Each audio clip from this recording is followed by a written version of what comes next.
Hey everyone, welcome back to John's Watch. Today I'm taking a look at a game called Europa. This game was released on Steam on October 11th, 2024. Its regular price is $19.49 Canadian, or your regional equivalent, and it's developed by Helder Pinto, Chosabu, Nova Dust Entertainment, and is published by Future Friends Games. On the moon Europa, a lush terraformed paradise in Jupiter's shadow, an android named Z sets out in search of answers. Run, glide, and fly across the landscape, solve mysteries in the ruins of a fallen utopia, and discover the story of the last human alive. So I don't remember if it was in like the press emails I got, or if it was just in the Steam reviews and discussions after I checked the game, but this is very much a Studio Ghibli movie come to life in video game format. You're presumably looking at the graphics right now and the art style, and yeah, it really is very much like a Ghibli movie. It's, you know, things are a little bit cel shaded, but, you know, the sky is just all blue and the trees are all green and stuff. It looks phenomenal. It looks absolutely wonderful. What a gorgeous game. I checked how long to beat for this game. It says it's about 3 hours for the main story, or 3.5 hours for main and extras. It took me 2.6 hours on Steam to finish it. At the very start, I was poking around a little bit more for collectibles, because there are these emeralds that you can collect along the way. And at first I was looking for them, kind of going out of my way to grab them. But as I got further into the game, movement and very fluid, sometimes quite fast movement, becomes a real big focus of it. And I was enjoying this gliding and flying around so much that I didn't really want to, you know, fly off the intended path every few steps just to try and find a collectible. That is normally what I would do, and it always feels a little bit weird to do this nice fluid movement and then just like jerk off to the side to grab something and then go back onto the main path. And probably like an hour in to the game, I was like, what if I just didn't worry about collectibles for once? Because normally I do try and go for them. I've definitely got more into, 100% in games and getting all achievements and stuff. And so yeah, about an hour into this one, I was like, okay, just gonna forget about collectibles. If I run into any of them, that's great. But, if not, I'm just gonna enjoy the movement and kind of the intended path and progression of this game. And it was very enjoyable, but that's probably why it took me, about 20 minutes less than expected to finish the game. So it's not a very long game at all, but I think it's priced very fairly. 20 bucks Canadian, or actually just below 20 bucks Canadian, I'm assuming it's like 15 US, for a solid 3-hour game with absolutely gorgeous stylized visuals. I think that's pretty fair. There's also a decent amount of replayability. There's only 11 achievements, and at the end of my 2.6 hours, I had got 4 of them. So if I want to, I can go back in and try and get the other 7 of them. How long to beat says 4 hours for completionist. I'm not sure if I could get the rest of the achievements in just under an hour and a half. But yeah, if you wanted to 100% this game, you're looking at about 4 hours for under 20 bucks Canadian. Yeah, I think it's very well priced, actually. The little blurb at the beginning of the video sums the game up really well. It's set on the moon Europa, which is a moon orbiting the planet Jupiter in real life. And it's obviously set way, way, way into the future, when this moon has been terraformed to make it inhabitable for human life. Although at the point that we're playing in this story, human life is no longer on this planet. So we're playing way, way into the future when humans have settled on Europa and no longer been there. You play as an android called Z. You have this little backpack jetpack canister, which lets you, basically you can hold down A to do a big jump. Once you're up in the air, and later on in the game you can get way, way higher in the air. Once you're up in the air, you can hold A to glide. Even at the start of the game, you can like hold A to charge a jump, do a big jump up into the air, and then hold A and you'll just do little glides, and you can get like a nice little bit of air right at the start of the game. But later on in the game, you definitely can get a lot higher and do a lot more gliding. Later on, you get an upgrade for your jetpack backpack thing that lets you hold right trigger to just shoot yourself into the air, and that ability uses the charge on your backpack, and the charge on your backpack's kind of indicated a bit like Dead Space, where Isaac's health is indicated by little lines of blue light on his backpack, and I don't know, that's what the backpack charge level reminded me of in this game. And throughout the game, you can also find collectibles, I guess, that just give you a little bit extra juice for your backpack. So right at the start, you can only hold right trigger for a couple of seconds, and then your battery runs out. But as you get more of them, and later on in the game, you're able to really fly quite high into the sky and then just start gliding around. There's loads of opportunities to recharge your backpack. You'll see glowing blue energy spheres that, once you get close enough to them, gives you charge for your backpack. You'll also find like ponds that you stand in, very specific ones, and they also give you charge. And that's kind of it for the gameplay, really. It's a very simple concept. It doesn't need to be too much.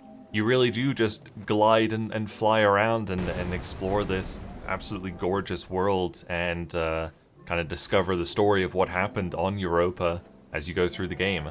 When I started it up, I noticed there was an option to turn on Zen mode, which basically disables all the enemies and threats in the game. I'd categorize this in my Steam library as cozy and wholesome, and it is, especially with the Zen mode option. Without Zen mode, and I played with Zen mode off because I believe Zen mode was added in an update, so it wasn't there at launch, so I thought I would just play the intended way at first. So without Zen mode, the threats, they're very, very minor. Basically, you will run into a couple of turrets, a bit like those, ancient machine turrets in Breath of the Wild, where they kind of track you and they lock onto you, and you'll see where they're gonna shoot, and they'll like beep at you. And if you like break eye contact with them, or break like their eye contact with you, their line of sight, that's what it's called, they don't have eyes. If you break their line of sight with you, they'll just shoot a wall or whatever. And most of these turrets in Europa, you just have to go find the button that's powering them. You can trace a kind of a power cable back to the button. You just press X on the button and deactivate the turret, and that's it. Threat dealt with. A bit later in the game, you'll find mines, I guess. They're very, very obvious. They're quite large, and they're glowing purple around them. Very easy to dodge. If you do get hit by the turret or by one of the mines, you just get knocked over and you get stunned for a little bit. There's no game over, there's no fail system or anything in this game. It really is just a very chill exploration adventure game. And lastly, you also run into these cannons, I guess. They kind of they aim vaguely at you. They don't seem to have the best aim, which is quite nice. But basically it'll show kind of a little pink-red circle where they're going to hit. So again, you just make sure you're not in the circle when they fire, and you'll be fine. There's actually an achievement for getting through the game, finishing the game without being hit by one of those turrets or one of those cannons. And I got both the turret and cannon achievement on my first playthrough. Didn't get the mine one. I definitely triggered a couple of mines. The way you experience the story is you find journal pages from your father, who is, I guess, writing in a journal, but he addresses all the entries to you, to Z, the android. And I thought it was a really good way of experiencing the story.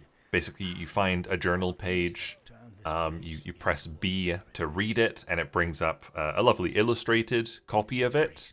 but then you can close it and the voiceover will keep playing. So it'll read out the entry to you, and you're free to just walk around and continue exploring while the voice still reads to you, which is great. You don't have to sit there with the page open in front of you. You can just keep exploring while it's read to you.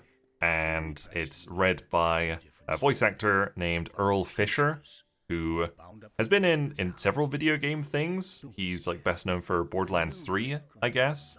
He was also in Diablo 4 and Diablo Immortal, and a lot of Blizzard things, World of Warcraft, some Hearthstone. But yeah, he's a really good voice actor, and it was lovely just exploring around and listening to him narrate the entries to you. For a little bit more world building, you have a sketchbook with you, and you're able to catalog and sketch all the various creatures and robot things that you see, and there's an achievement for getting all of those. And I think I flipped through my sketchbook near the end of the game, and I think I was missing 2, and I didn't explore as much as I could have. Like I said, I just kind of followed the intended path, but it's pretty easy to find all of them. But it's just a nice little detail that you press Y when it prompts you, and you bring up your sketchbook and you see what you've sketched. So overall, I thought this was absolutely fantastic. I played the entire thing in one Sunday afternoon and evening, and I'm recording my video right after I finished it, so it's nice and fresh in my mind. Yeah, overall, I thought it was great, really loved it. Couple of minor critiques. Z does like kind of a little whoop sound when he jumps and does various actions, and for some reason that sound is mixed so very strangely that it sounds like it's like his voice, just his voice is coming from like a separate room entirely. Don't know what's going on with the mix there, but like everything else sounds fine, and then his voice just sounds like it's somewhere else completely. Very strange. That one's obviously very minor.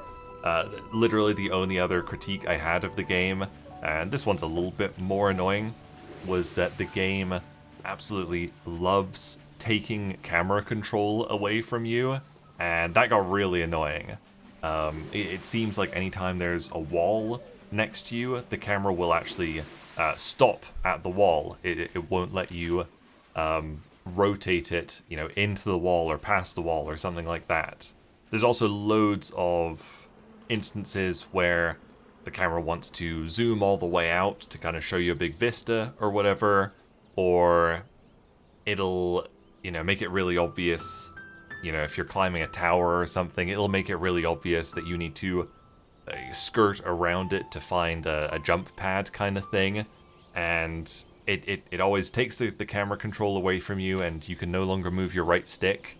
And I just found that really annoying. Like, 1 or 2 times it would be fine, but it felt like I was constantly losing control of my right stick.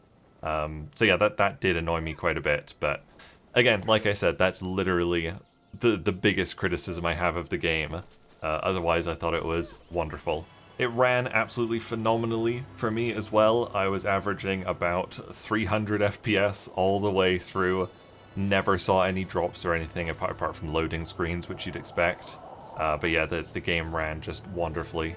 Options are pretty good. You've got various quality presets. You can adjust the textures, the anti-aliasing, the effects, shadows, foliage, post-processing, and the paper visual effects. I don't know how well the paper effects are going to come through on YouTube, but they are there. It just kind of gives a bit of texture to all the graphics. It's quite stylized, quite unique.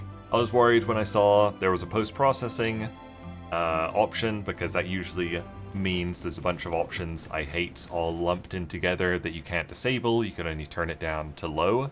So I put it on epic just to see what would happen, and I literally didn't need to change the graphics settings once I started the game. So whatever post-processing options they've got, they weren't the bad ones, so I was okay with just leaving everything on epic. There you go, that was my review of the game Europa. Absolutely wonderful, fairly short, decently priced, looks ridiculously good, so stylish. Thank you guys very much for watching. Make sure you leave a like and subscribe if you enjoyed this video, and I'll see you guys later. Bye!